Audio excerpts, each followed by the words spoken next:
नमस्कार दोस्तों।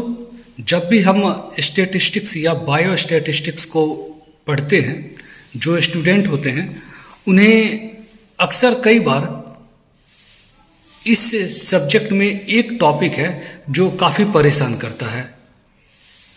वो जनरली न्यूमेरिकल क्वेश्चन को सॉल्व करने में इस कंसेप्ट को तो यूज करते हैं, लेकिन आखिर यहाँ होता क्या है उसे बहुत अच्छी तरीके से समझ नहीं पाते हैं, और वह कंसेप्ट है degree of freedom. Degree of freedom को जनरली कोई भी हाइपोथेसिस टेस्टिंग की जाती है, चाहे वह टी टेस्ट की बात की जाए, काई स्क्वायर टेस्ट की बात की जाए या एनालिसिस ऑफ वेरिएंस की बात की जाए, तो हर एक हाइपोथेसिस टेस्टिंग में टेस्ट स्टैटिस्टिक्स में डिग्री ऑफ फ्रीडम को यूज किया जाता है।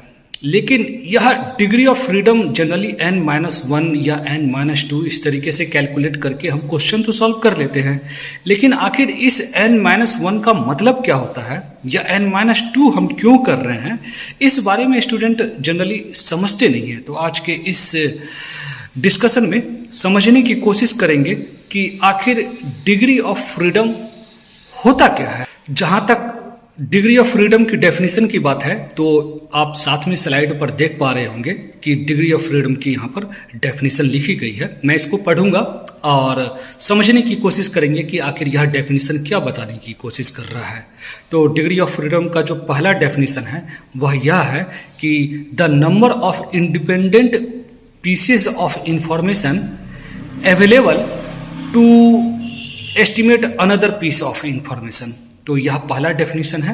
और जो दूसरा डेफिनेशन है वह है the number of degree of freedom is the number of values in the final calculation of a statistic that are free to vary. तो यह दो डेफिनेशन है, इसे मैंने अभी रीड आउट किया, लेकिन इसको रीड आउट करने के बाद भी बहुत कुछ क्लियर नहीं होगा कि आखिर डिग्री ऑफ फ्रीडम होता क्या है। बस यह समझ में आ रहा है कि कुछ ऐसे ऑब्जर्वेशंस जो फ्री है वेरी करने के लिए, उसे हम डिग्री ऑफ फ्रीडम कहते हैं। लेकिन इसका वास्तविक में क्या मतलब निकलता है, तो इसे एक एग्जाम्पल के थ्रू समझने की कोशिश करेंगे। यहाँ पर एक बहुत ही सिंपल एग्जाम्पल से समझने की कोशिश करते हैं कि आखिर डिग्री ऑफ फ्रीडम होता क्या है। तो दोस्तों, मान लें कि हमारे पास 3 ऑब्जर्वेशंस है, 3 वैल्यूज हैं। अभी वैल्यू हमें मिले नहीं है, हम जिस डाटा पर काम कर रहे हैं वहाँ पर 3 वैल्यूज है और उनकी जो एवरेज है वह 7 के बराबर है। ठीक है, 3 वैल्यूज की एवरेज 7 है। तो अब हमें सिर्फ यहाँ पर एक चीज मालूम है कि जो एवरेज है 3 वैल्यूज की वो 7 है, मीन वैल्यू 7 है।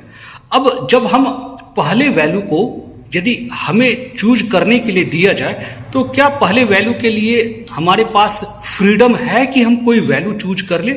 तो बिल्कुल फ्रीडम है। पहला वैल्यू हम कोई भी वैल्यू चूज कर सकते हैं, उसके हिसाब से दूसरे वैल्यू को इस प्रकार से मॉडिफाई करेंगे, चेंज करेंगे कि दूसरे तीसरे वैल्यू को इस प्रकार से मॉडिफाई करेंगे कि जो हमारा एवरेज है वो 7 आ जाए। तो पहले वैल्यू के लिए हमारे पास फ्रीडम है चेंज करने का। तो कोई सा भी वैल्यू हम ले सकते हैं, 5 ले सकते हैं, 4 ले सकते हैं, 8 ले सकते हैं, इवन ज़्यादा भी ले सकते हैं। 21 से 7 से दूसरी वैल्यू को कम कर लेंगे, एवरेज हमारा 7 के बराबर आ जाएगा। तो मान ले कि जो पहला वैल्यू है हमने वह 5 ले लिया, जो पहला ऑब्जर्वेशन है हमने 5 चूज कर लिया। अब पहले ऑब्जर्वेशन को चूज करने के बाद अब हम देखेंगे कि क्या अब जो सेकंड ऑब्जर्वेशन, सेकंड वैल्यू को चूज करना है, क्या उसमें हमारे पास फ्रीडम है उसे चूज करने का? तो यहां पर भी हमारे पास फ्रीडम है। दूसरे वैल्यू को भी हम अपने हिसाब से चूज कर सकते हैं। तीसरा वैल्यू अकॉर्डिंगली हम ज्यादा कम करके उसको इस तरीके से करेंगे कि हमारा जो एवरेज है वो 7 आ जाए।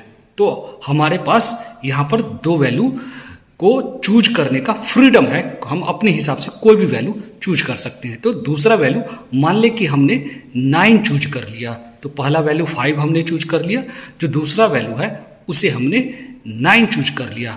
अब हमें थर्ड वैल्यू को चूज करना है। तो पहला दूसरा वैल्यू हमारा ऑलरेडी फिक्स हो चुके हैं, चूज हो चुके हैं।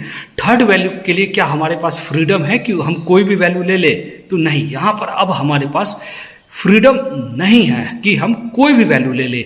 अब हमें जो तीसरा वैल्यू है वह 7 ही लेना होगा, क्योंकि 9 + 5 14 हो गया और एवरेज 7 करने के लिए हमारे पास जो टोटल सम तीनों का होना चाहिए वो 21 होना चाहिए। तो जो तीसरा वैल्यू है वह अब उसके पास फ्रीडम नहीं है वेरी करने का, वो 7 के अलावा और कोई दूसरा वैल्यू नहीं ले सकता है।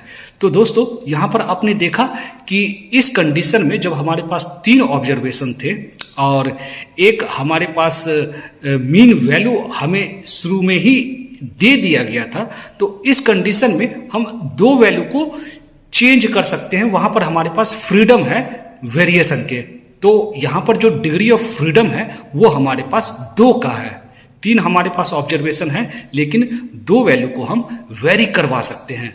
जो थर्ड वैल्यू है उसके लिए हमारे पास फ्रीडम नहीं है कि हम उसे कुछ भी लेकर चले। तो यहाँ पर डिग्री ऑफ फ्रीडम जो है वह 3 - 1 या फिर जनरली जो लिया जाता है n-1 2 के बराबर है। तो यहाँ पर एक चीज़ ध्यान देने की है कि जो एस्टीमेट है वो हमारे पास सिर्फ एक ही एस्टीमेट हम को कैलकुलेट कर रहे हैं। तो इस वजह से यहाँ पर जो डिग्री ऑफ फ्रीडम है वो n-1 है। यदि हम अपने डाटा सेट में 2 एस्टीमेट को यूज करेंगे, 2 एस्टीमेट को यूज करना चाहेंगे, तो उस कंडीशन में जो डिग्री ऑफ फ्रीडम होगा वह चेंज हो जाएगा। वह जो फार्मूला होगा वह n-1 की जगह पर n-2 हो जाएगा, या फिर कंडीशन टू कंडीशन यह चीज वेरी कर सकता है कि आपकी जो प्रॉब्लम है वह किस प्रकार से है। तो यह होता है डिग्री ऑफ फ्रीडम कि जिसमें जो आपके ऑब्जर्वेशंस है वह किस तरीके से वेरिएशन ला सकता है। तो दोस्तों मैं होप करता हूं कि आपको डिग्री ऑफ फ्रीडम का कंसेप्ट थोड़ा पहले से ज़्यादा क्लियर हुआ होगा। यदि कोई अब भी डाउट रह गया है तो आप मुझे कमेंट कर सकता है, मैं आपके डाउट को क्लियर करने की कोशिश करूंगा। Thanks for watching my video. Thank you very much.